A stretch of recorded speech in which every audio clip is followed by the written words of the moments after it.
Hello beautiful people, నేను మీ జయ. ఇవాళ మన వీడియోలో వచ్చేసరికి మంచి మసాలా రుచితో ఆంధ్ర చిల్లీ చికెన్ చేయబోతున్నాము.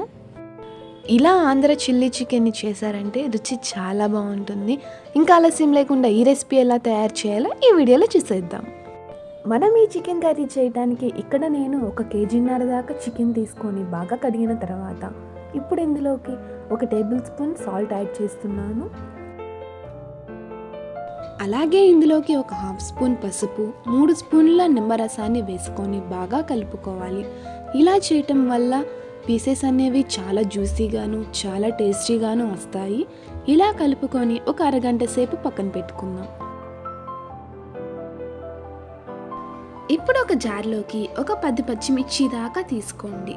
తర్వాత 1 కప్పు పుదీనా అలానే 1 కప్పు కొత్తిమీర వేసుకొని ఇలా మెత్తగా పేస్ట్ చేసుకోవాలి. ఇలా మెత్తగా పేస్ట్ చేసుకొని పక్కన పెట్టుకుందాం. ఇప్పుడు స్టవ్ ఆన్ చేసుకొని కడాయిలో ఒక 6 స్పూన్ల దాకా ఆయిల్ వేసుకోండి. ఆయిల్ హీట్ ఎక్కిన తర్వాత కొంచెం జీలకర్ర, 4 యాలకులు, 1 అనాస పువ్వు, 1 జాపత్రి, 4 లవంగాలు, 2 ఇంచుల చెక్క వేసుకొని త్వరగా వేయించుకోండి. అలాగే చిన్నగా కట్ చేసిన 4 మీడియం సైజ్ ఆనియన్స్ని ఇందులో వేసుకొని లైట్గా ఫ్రై చేసుకోవాలి. ఇప్పుడు ఇందులోకి ఒక 2 టేబుల్ స్పూన్ల దాకా జీడిపప్పులు వేసుకొని ఫ్రై చేసుకుందాం. ఇలా జీడిపప్పులు వేసుకోవడం వల్ల కర్రీ అనేది చాలా టేస్టీగా వస్తుంది.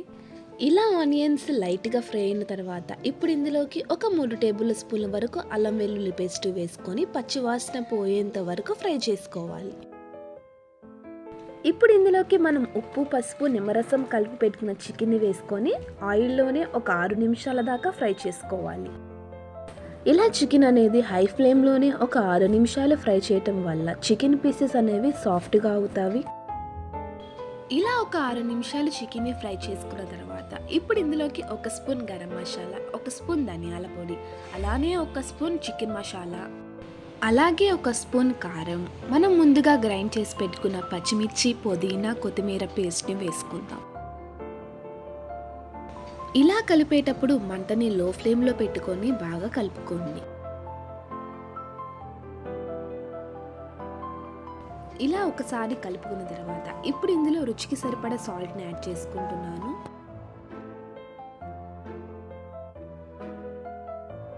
ఇలా సాల్ట్ యాడ్ చేసిన తర్వాత బాగా కలుపుకొని ఇప్పుడు దీని మీద మూత పెట్టి ఒక 10 నుంచి 15 నిమిషాల పాటు లో ఫ్లేమ్లోనే ఉడికించుకోవాలి. 10 నుంచి 15 నిమిషాల తర్వాత మూత తీసి ఒకసారి బాగా కలిపిన తర్వాత ఇప్పుడు ఇందులోకి 1 కప్పు దాకా వాటర్ యాడ్ చేసుకుందాం. అలాగే పొడిగ్గా కట్ చేసిన మిర్చి ఒక 4 వేసుకొని ఒకసారి బాగా కలుపుకుందాం.